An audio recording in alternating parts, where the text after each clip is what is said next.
Hi மக்களே, நம்ம இன்றைக்கி கருப்பு கவுனி அரிசியில் லட்டு செய்ய போகிறோம். அதுக்கு என்னென்ன பொருள் தேவைன்னு பார்க்கலாம் வாங்க.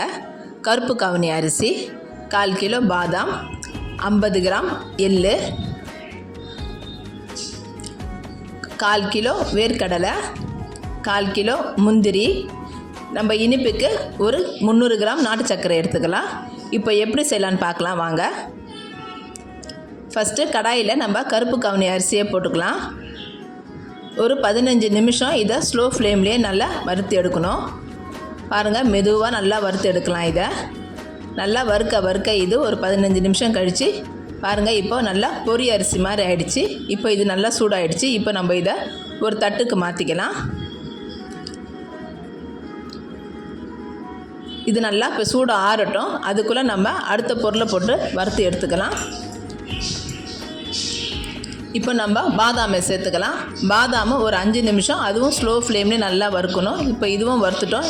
இப்போ தட்டில் மாற்றிட்டு அடுத்து நம்ம முந்திரியை சேர்த்துக்கலாம். முந்திரியை நல்லா நம்ம ஸ்லோ ஃப்ளேம்லேயே வறுக்கணும். இது கூடவே நம்ம கொஞ்சம் எள்ளையும் சேர்த்துக்கலாம்.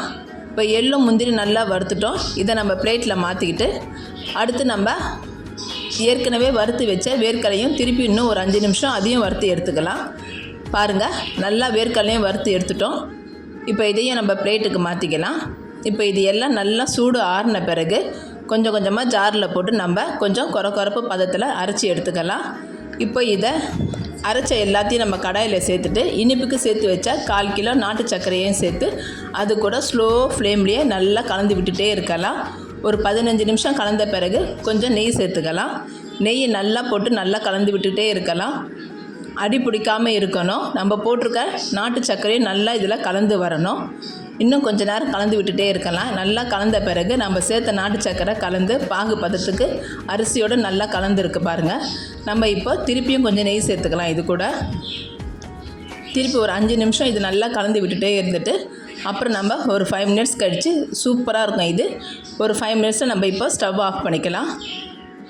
இப்போ நம்ம தட்டில் மாற்றிட்டு இது கூட கொஞ்சம் முந்திரியும் சேர்த்து நல்லா கலந்து விட்டுட்டு நம்ம தேவையான அளவுக்கு இதை நல்லா உருண்டை பிடிச்சிக்கலாம். இப்போ இது எங்களுக்கு ஆர்டர் வந்திருக்கு. இதை நீங்களும் வீட்டில் செஞ்சு சாப்பிடலாம். முடியாதவங்க எங்களுடைய வாட்ஸ்அப் நம்பர்லேயே ஆர்டர் பண்ணிக்கலாம். கருப்பு கவுனி அரிசியில் எல்லோரும் பெரியவங்க கஞ்சி காசி குடிப்பாங்க. இது குழந்தைங்க கஞ்சி பிடிக்காது. அதுக்கு பதிலாக அவங்களுக்கு நம்ம இந்த மாதிரி லட்டு செஞ்சு தரலாம். இது ரொம்ப உடம்புக்கு நல்லது. இதை எல்லோரும் வீட்டில் செஞ்சு சாப்பிடுங்க. ஆரோக்கியமாக வாழலாம்.